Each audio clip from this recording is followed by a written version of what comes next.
Hello everybody, welcome to our YouTube channel school times. आज हम start करने जा रहे हैं क्लास 10 का फर्स्ट चैप्टर इन्वेस्टमेंट बेसिक्स। तो जैसा कि आप जानते हैं कि ये जो चैप्टर है ये हम लोगों की स्टॉक मार्केट के लिए बहुत ही इंपॉर्टेंट चैप्टर है। अभी तक आपने 9th स्टैंडर्ड में पूरा मनी रिलेटेड पढ़ाई किया होगा, डिफरेंट फॉर्म्स ऑफ मनी पढ़ा होगा, एसआईपीज के बारे में जाना होगा। बट अभी हम जानने वाले हैं इन्वेस्टमेंट के ऊपर कि कैसे स्टॉक मार्केट में आप इन्वेस्ट कर सकते हो, कैसे आप शेयर्स खरीद सकते हो, किस तरह से आप अपनी मनी को डबल कर सकते हो और बहुत सारे बेनिफिट्स पा सकते हो। यानी कि आपकी इनकम को डबल करने की बात यहाँ की गई है।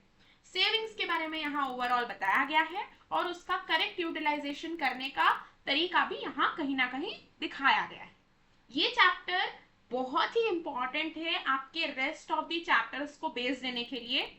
तो ये चैप्टर आप समझ लीजिए, आपको ये अगर अच्छे से आ गया तो आने वाले चैप्टर्स आपको और अच्छे से समझ में आएंगे। इसी चैप्टर्स में म्यूचुअल फंड्स है जो कि एक पर्टिकुलर चैप्टर भी है, फ्यूचर में आप जो पढ़ेंगे तो यहाँ पे टॉपिक के हिसाब से दिया है और उसके ऊपर एक बहुत बड़ा चैप्टर आएगा जिसे मैं आपको डिटेलली एक्सप्लेन जब उसका टाइम आएगा कर लूंगी। इससे पहले कि हम ये वीडियो स्टार्ट करें, I request everyone to please like, subscribe and share our channel and press the bell icon for more notifications of our videos. So let's get started. तो मैं जो भी पॉइंट्स अंडरलाइन करवाऊंगी मैं चाहती हूँ कि सभी बच्चे एक पेन पेपर लेकर बैठ जाएं, या अगर आपके पास टेक्स्ट बुक का प्रिंट आउट है तो वेल एंड गुड, बहुत अच्छी बात है। तो आप उसमें वो पॉइंट्स अंडरलाइन कर अच्छे से एक्सप्लेन करते हुए लिखते चलिए, ठीक है? Because this is the most important chapter giving you basic base for other chapters. Let's start. What is investment? देखो, इन्वेस्टमेंट बेसिक्स चैप्टर है तो इसके पहले वर्ड को समझना उतना ही इंपॉर्टेंट है। तो हम अब जानेंगे कि ये वर्ड इन्वेस्टमेंट का मतलब क्या है। तो इन्वेस्टमेंट का मतलब है the money you earn is partly spent and the rest saved for meeting future expenses. Instead of keeping the savings idle, you may like to use the savings in order to get return on it in the future. This is called investment. देखो, काफी बच्चों को definition समझ में आई होगी और काफियों को नहीं आई होगी, so I'll explain it to you very carefully. Listen to me. Okay? तो इसका मतलब है कि जो इन्वेस्टमेंट आप कर रहे हैं वो क्या होता है, जब हम अर्न करते हैं तो उसमें से काफी हमारा जो अमाउंट है वो हमारे एक्सपेंस यानी कि खर्च के हिसाब से चला जाता है। Suppose a person is earning ₹2000, imagine, ठीक है? एक पर्सन है जिसके पास 2000 रुपीज है, ठीक है? तो सपोज एक पर्सन के पास 2000 है जैसा कि मैंने लिखा हुआ है, और उसमें से सपोज ये उसका अर्निंग है और इसमें से उसने ₹500, कितना? ₹500 स्पेंड कर दिया as expenses. This is an example. Okay, so suppose उसने ₹500 खत्म कर दिया या खर्च कर दिया बिकॉज ऑफ हाउस रेंट और एनीथिंग। तो उसके पास और कितना बचा? 1500, isn't it? Because 2000 minus 500 is equal to 1500 rupees. तो इसका मतलब उसके पास 1500 rupees बचा। तो don't go on my handwriting, kids, because it's very difficult to write on PC, but still I'm trying. Okay, so उसके पास 1500 rupees बचा है। तो समझिए कि ये जो 2000 रुपीज था उसके पास, उसमें से उसके पास ये जो 1500 बचा, अगर वो उसको इमेजिन करो सेविंग्स के हिसाब से कंसिडर करेगा, राइट और रॉन्ग? वो उसे सेविंग्स के हिसाब से कंसिडर करेगा ना ये वाली पार्ट को, क्योंकि ये तो एक्सपेंस है उसका, ये उसका एक्सपेंस है। तो ये जो एक्सपेंस है अगर वो खर्च करने के बाद जो पैसे बचेंगे उसे अगर सेविंग्स के हिसाब से इस्तेमाल करेगा, उस सेविंग्स को अगर वो घर पे रखेगा तो वो आइडल रहने वाला है, उससे उसे कोई लाभ नहीं मिलने वाला है। After 10 years also this 1500 will remain 1500 only. But if imagine वो इसे कहीं इन्वेस्ट करता है, यानी कि उसे कहीं इस जगह पे डालता है जहां पर उसे रिटर्न्स मिलने लगे, वहां पर इस सेविंग्स को इन्वेस्टमेंट का नाम दे दिया जाता है। क्या कहते हैं उसे? इन्वेस्टमेंट कहते हैं। ठीक है, यानी सेविंग्स उसे तब तक कहा जाएगा जब तक वो हमारे पास है, हमने उसे सेफली रखा हुआ है, और उसे इन्वेस्टमेंट तब हम बोल देंगे जब हम उसे कहाँ डाल रहे हैं ताकि हमें वो रिटर्न्स देने लगे। अब आप बोलोगे मैम हम बैंक में पैसे डालते हैं वहां पे भी हमें मिलता है, पर हम तो उसे सेविंग्स बैंक अकाउंट कहते हैं। Later on you will realize that that is also a type of investment. That is a type also that where you are earning, so it is also an investment. We will realize it in the upcoming pages only. Okay? So why should one invest? Investment करना क्यों है भाई? तो investment करने के बहुत सारे reasons है, पर आपको जो रीजंस जानने हैं वो बेसिकली 4 है। अब आप बोलोगे मैम 3 ही लिखे, चौथा पॉइंट यहाँ पे हिडन है जो कि मैं आपको यहाँ पे अंडरलाइन करके दे देती हूं, that is this.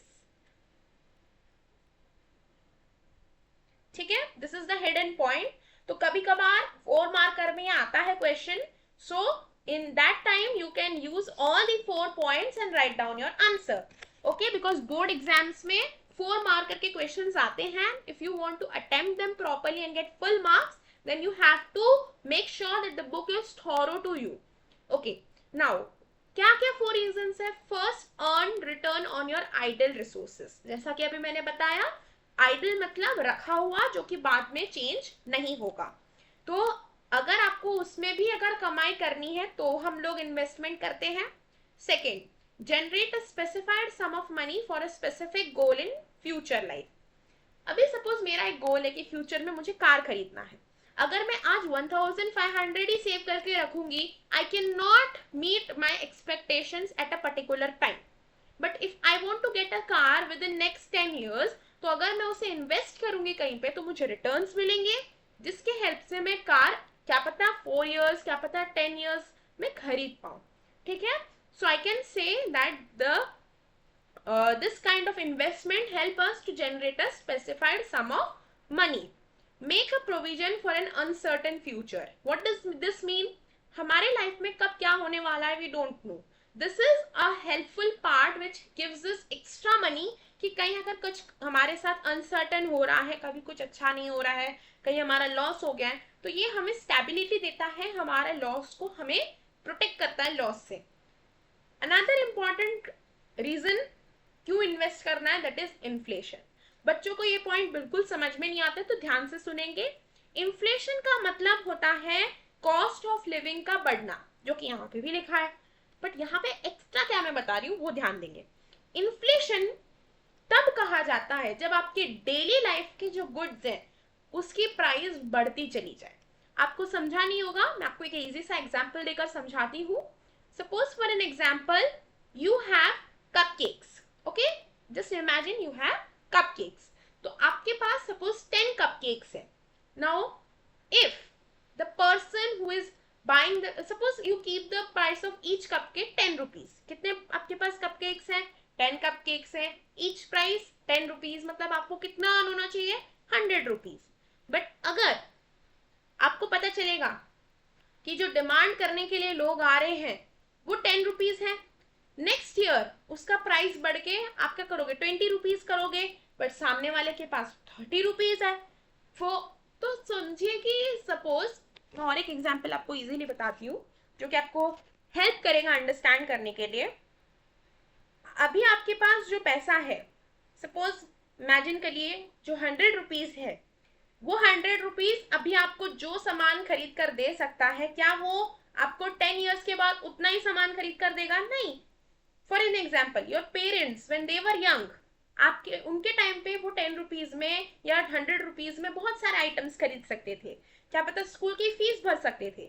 But right now at your age, at 100 rupees we can basically buy some items only.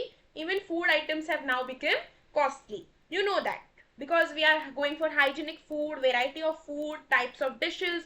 तो 100 रुपीज में आजकल हमें कुछ अच्छा मिलना थोड़ा डिफिकल्ट हो गया है कहीं ना कहीं, राइट और रॉन्ग।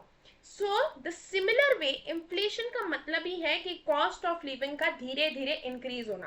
पहले आपके पेरेंट्स 10 रुपीज में बहुत सारी चीजें खरीदते थे, अभी आप 100 रुपीज में उतनी चीजें शायद खरीदते होगे। आपकी नेक्स्ट जनरेशन जनरेशन से 1000 रुपीज में उतनी चीजें खरीदें, चीजें उतनी हैं, बट क्योंकि उसका डिमांड बढ़ रहा है, उसके जो चाहत है वो लोगों में बढ़ रही है, the amount for which it can be bought has increased. Amount has increased but the good has not changed. Understood? अगर पहले एक स्कूल बैग 10 रुपीज का आता था, अभी भी वही स्कूल बैग है बट उसका प्राइस 100 रुपीज हो गया है, मे बी नेक्स्ट जनरेशन में 1000 रुपीज हो जाएगा. तो ये जो चेंजेस आएगा, अगर ऐसे सडनली आता रहेगा, हर साल आता रहेगा, हर साल चेंजेस होते रहते हैं, हर एक गुड्स की इंक्रीज होती है प्राइसेस, तो उसको मीट करने के लिए भी इन्वेस्टमेंट करना जरूरी है. ठीक है, यहाँ पे और एक एग्जाम्पल दिया गया है, let's go through it guys. So let's go through this example as well. Okay, so this example states that inflation is the rate at which the cost of living increases. The cost of living is simply what it costs to buy the goods and services you need to live. Inflation causes money to lose value because it will not buy the same amount of good or service in the future as it is done now or did in the past. जैसा कि मैंने example दिया था आपको, पहले आपके parents के time पे जो चीज 10 रुपीज में मिलती थी, अभी वो चीज 100 रुपीज में मिलती है. Okay, for example, if there was a 6% inflation rate for next 20 years और ₹100 purchase today would cost ₹321 in 20 years. ये जो एग्जाम्पल है मैं आपको इजीली बता देती हूँ. सपोज आज आप 100 रुपीज में, अभी 100 रुपीज में तो मैं अगर ओवरऑल एग्जाम्पल दूंगी, ठीक है, हम एक इजी सा एग्जाम्पल लेते हैं, टेक्स्ट बुक. अगर आप 100 रुपीज में टेक्स्ट बुक खरीदते हो, आज उसकी प्राइस 100 रुपीज है, बट अगर 6% इन्फ्लेशन रेट लिया जाएगा, यहाँ पे जो 6% लिखा गया है, अगर उतना इन्फ्लेशन रेट चलता रहा, कितने लिए, नेक्स्ट 20 years के लिए, तो क्या होगा, ये जो ₹100 का आपका परचेज है, वो रुपीज कितना हो जाएगा, 321. आपको 321 रुपीज में 20 years के बाद वही बुक खरीदना पड़ेगा. This is why it is important to consider inflation as a factor in any long-term investment strategy. Remember to look at investment's real return, which is the return after inflation. देखो, real rate of return वगैरह आप लोग धीरे धीरे सीखोगे, अभी इन words में आप बिल्कुल कंफ्यूज मत हो कि क्या डिफिकल्ट से समझा दिया है. धीरे धीरे आगे के अपकमिंग चैप्टर्स में आपको समझ में आने लगेगा. ठीक है, the aim of investment should be to provide return above the inflation rate to ensure that the investment does not decrease in value.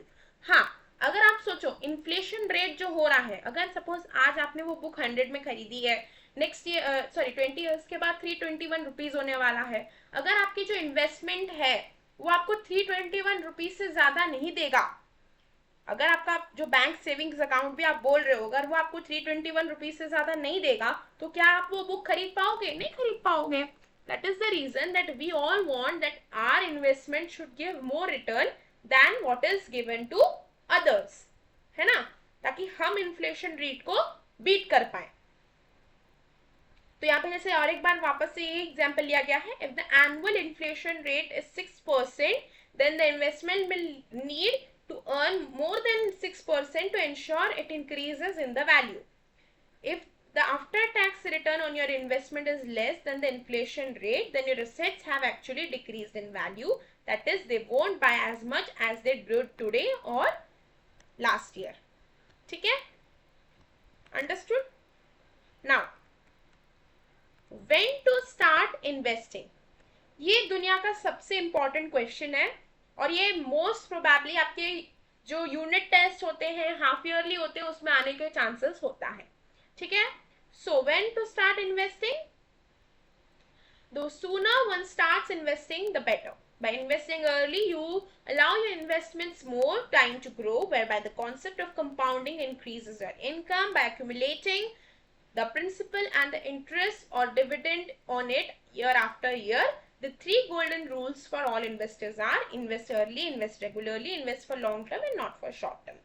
यहाँ पे आपको वर्ड्स आए होंगे कंपाउंडिंग, accumulating principal, interest. इसमें आपको टेंशन नहीं लेना है. जैसे कि आप देख सकते हो, ये चैप्टर एक पूरा आने वाला है आगे, जिसमें आपको अच्छे से एक्सप्लेन किया जाएगा कि कैसे हमें ज्यादा रिटर्न्स मिलते हैं. बेसिकली हम कंपाउंड इंटरेस्ट के बारे में पढ़ने वाले हैं, जो कि आप बचपन में पढ़ चुके हो. ठीक है, कोई बात नहीं. कि अगर आपने ध्यान नहीं दिया था बचपन में, मैं वापस पढ़ाऊंगी, तब आप ध्यान से सुन लीजिएगा, ठीक है। Now what care should one take while investing, क्या ध्यान रखना है हमको इन्वेस्टिंग करते वक्त। ये बोर्ड एग्जाम में आने का चांसेस 200% रहता है, क्योंकि आपका 2 बार बोर्ड हो रहा है, तो आपको ज्यादा रिस्क नहीं लेना चाहिए और इसे अच्छे से लर्न कर लेना चाहिए। पहले आप समझो, फिर लर्न करने के बारे में सोचो। Before making any investment, one must ensure to obtain written documents explaining about the investment. जो भी इन्वेस्टमेंट आप कर रहे हो उसके रिटन डॉक्यूमेंट्स आपके पास होने चाहिए, जो कि इन्वेस्टमेंट की जानकारी आपको दे दे। Read and understand such documents, जो भी डॉक्यूमेंट्स हैं उसे आपको समझ में भी आना चाहिए। Verify the legitimacy of the document और द इन्वेस्टमेंट। लेजिटिमेसी का मतलब है कि क्या वो सच है, क्या वो सच में उतना रिटर्न दे पाएगा, क्या उसमें जो लिखा हुआ है वो कितना दूर तक वैलिड है, कुछ इलॉजिकल तो नहीं है। ये सब आपके लेजिटिमेसी के अंडर के क्राइटेरियाज को ही वेरीफाई करवाते हैं। नेक्स्ट है फाइंड आउट द कॉस्ट और benefits associated with the investment, यानी कि जो भी आपके कॉस्ट है, बेनिफिट्स है। कॉस्ट यानी कि जब आप इन्वेस्ट करते हो, कभी कभार हमें स्टॉक ब्रोकर्स को पे करना पड़ता है, कितना पैसा इन्वेस्ट करना है, क्या क्या बेनिफिट्स मिलेंगे, टैक्स रिटर्न देना कितना है, ये सब आपको देखना पड़ेगा। Assess the risk return profile of the investment. Risk return profile क्यों बोला गया है? देखो, जब हम इन्वेस्ट करते हैं, अगर आपने सुना होगा कि हम किसी कंपनी में भी इन्वेस्ट करते हैं, सपोज अभी आप क्योंकि रिसेंटली चैप्टर स्टार्ट कर रहे हो, तो मैं बैंक का ही एग्जाम्पल लेते हुए चल रही हूँ, धीरे धीरे हम कंपनीज के बारे में भी डिस्कस करेंगे। तो अभी समझिए कि आपने किसी बैंक में इन्वेस्ट किया है and you get to know that that bank has collapsed, और विजय माल्या या फिर बड़े बड़े जो डॉन्स वगैरह थे उन्होंने जिससे किया था, सो यू नो दैट कि अगर वैसा कुछ होता है, तो just imagine that what will happen in that case. You will understand that there is a big risk that the money is gone. तो अगर आपका मनी चला जाएगा, just imagine what will happen next. What will happen next? You will never get it back. तो इसका मतलब ये risky काम था। तो हमेशा जो भी आपका इन्वेस्टमेंट है वो रिस्की है, कितना रिस्की है वो जानना भी जरूरी है। Know the liquidity and safety aspect of the investment. यहाँ पे लिक्विडिटी का यहाँ पे कोई भी मतलब नहीं है कि वो पानी जैसा है, वो बहता है कि नहीं बहता है। इसका मतलब है कि I'm writing down the meaning. If you want, you can just make sure that you also write down. ठीक है, मैं लिख दे रही हूँ। So liquidity means how easily we can access the money we invested. ठीक है,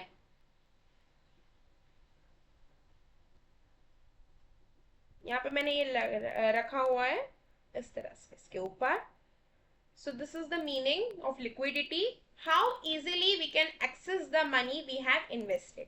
जो भी मनी हमने इन्वेस्ट किया है उसे हम कितने जल्दी अपने पास पा पाएंगे, उसे ही हम लोग लिक्विडिटी कहते हैं। नेक्स्ट है as certain if it is appropriate for your specific goal. ये भी चेक करना है कि आप जो गोल पाना चाहते हो क्या वो आपके गोल के लिए सही है। अगर आपका जो बैंक अकाउंट है वो आपको कम इंटरेस्ट देता है रेट, तो फिर आपको तो टाइम लगेगा ना कि ज्यादा मनी अक्यूमुलेट करने के लिए, तो आपको अच्छा बैंक ढूंढना पड़ेगा जहां अच्छा रेट ऑफ इंटरेस्ट आपको मिलता होगा। So that also you have to see and match with your goals. Compare these details with other investment opportunities available, ये तो सबको करना ही चाहिए। Examine if it fits with other investment you are considering or you have already made. ये थोड़ा सा important point है। ये कहता है कि अगर आपने और भी इन्वेस्टमेंट कर रखे हैं, सपोज आपने और भी बैंक अकाउंट खोल रखे हैं, तो ऐसा तो ना हो कि आपके वो बैंक अकाउंट में जो आपने पैसे रखे हैं वो यहाँ पर भी इसको भी अफेक्ट करने लगे, यानी कि यहाँ पे अगर ये कंपनी डूब जाएगी तो ये कंपनीज के पास इतना पैसा भी नहीं होगा कि वो मुझे सपोर्ट कर सके। तो वैसा समझ के चलिए कि आपको उस जगह पे अपना मनी डालना चाहिए जहां पे आपको सच्ची में रिस्क कम लगे। ठीक है, deal only through authorised intermediary. Intermediary वो होते हैं जो आपको ये सब जो स्टॉक मार्केट में आपका इन्वेस्टमेंट होगा उसमें आपकी हेल्प करेंगे, जस्ट लाइक स्टॉक ब्रोकर्स। तो ये आपको धीरे धीरे समझ में आएगा, ये टर्म होता है जो उन लोगों के लिए यूज किया जाता है। Seek all clarifications about the intermediary and the investment. बहुत बार ऐसा होता है कि इंटरमीडियरीज अगर सेबी रजिस्टर्ड नहीं हुए तो वो आपके साथ धोखा कर सकते हैं, वो आपका पैसा कहीं पे डुबा सकते हैं. So make sure that you don't deal with such people. Okay, next.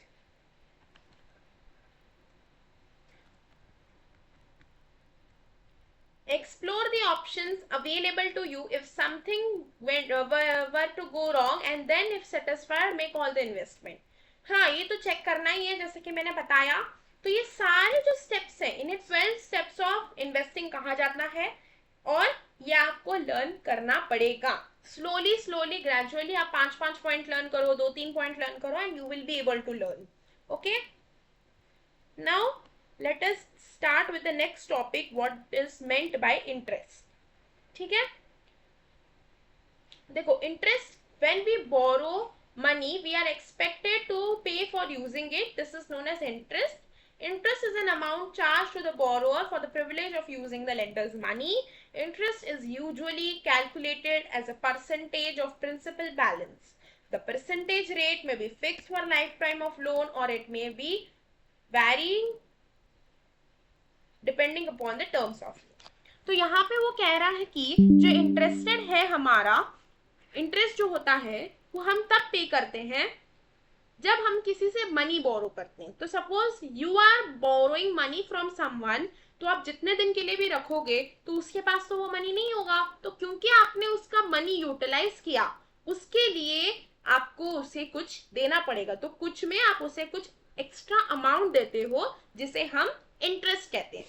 तो कितना अमाउंट देते हो, it all depends upon the interest rate which the person is charging from you. तो आप बोरोअर हो, लेंडर एक रहता है, लेंडर है जो वो मनी देता है. अगर उसने जितना मनी दिया है वो तो आपको रिटर्न करना ही है, उस मनी को ही प्रिंसिपल अमाउंट कहते हैं. तो वो जो मनी आप रिटर्न कर रहे हो, वो प्रिंसिपल अमाउंट के साथ आपको इंटरेस्ट भी देना पड़ता है. इंटरेस्ट वो अमाउंट है जो आपको प्रिंसिपल अमाउंट के साथ मिलाकर देना पड़ता है. क्यों देते हैं, क्योंकि हमने जो लेंडर का मनी है उसको इस्तेमाल किया था जिस वक्त हमें जरूरत था. ये जो परसेंटेज ऑफ इंटरेस्ट है, यानी कि कितना पैसा हमें एक्स्ट्रा ऐड करके देना है, ये किस किस जगह पे फिक्स रहता है, किस किस जगह पे वेरिएबल रहता है. ठीक है, नेक्स्ट है what factors determine the interest rate. यह आज का लास्ट टॉपिक होने वाला है.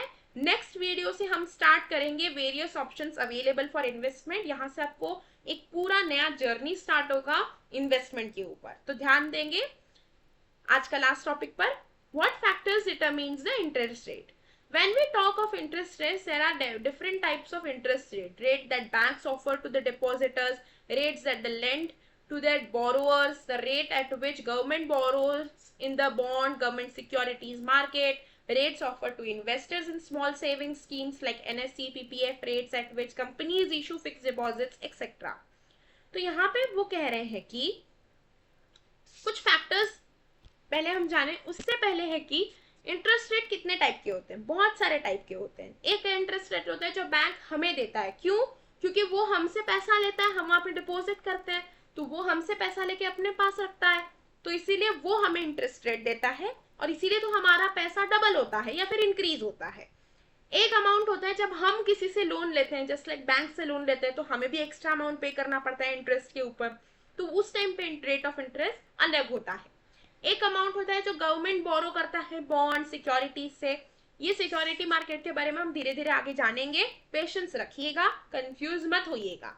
ठीक है, now we will understand what are the factors जो कि ये इंटरेस्ट रेट को अफेक्ट करती है. तो यहाँ पे कुछ मैक्रो इकोनॉमिक फैक्टर्स है. बेटा ये वर्ड जो मैक्रो इकोनॉमिक है ना, ये बहुत जगह पे यूटिलाइज होता है एग्जाम में, तो आपको कंफ्यूज नहीं होना है, इससे यूज टू होना है. ठीक है, मैक्रो मतलब बड़े, इंपॉर्टेंट. ठीक है, तो मैक्रो इकोनॉमिक फैक्टर्स क्या क्या है. पहला है डिमांड फॉर मनी. क्या है, पहला है डिमांड फॉर मनी, यानी कि मनी की कितनी जरूरत है. सेकेंड है लेवल ऑफ गवर्नमेंट बोरोइंग्स, कितना लेवल का गवर्नमेंट ने बोरो करके रखा है. थर्ड है सप्लाई ऑफ मनी. फोर्थ है इन्फ्लेशन रेट. फिफ्थ है the reserve bank of India and the government policies which determine some of the variables mention. ये जो 1 2 3 4 5 है ये आपको लर्न करने हैं, ये डेफिनेटली है आपके कोई भी half yearly, pre boards, boards किसी में भी आ सकते हैं। ये मोस्ट क्रिटिकल क्वेश्चंस में से एक है, ठीक है। तो जब हम क्वेश्चंस प्रैक्टिस करेंगे आप देखेंगे ये वाला क्वेश्चन आपको मिलेगा, तो इस पे आपको ध्यान देना पड़ेगा।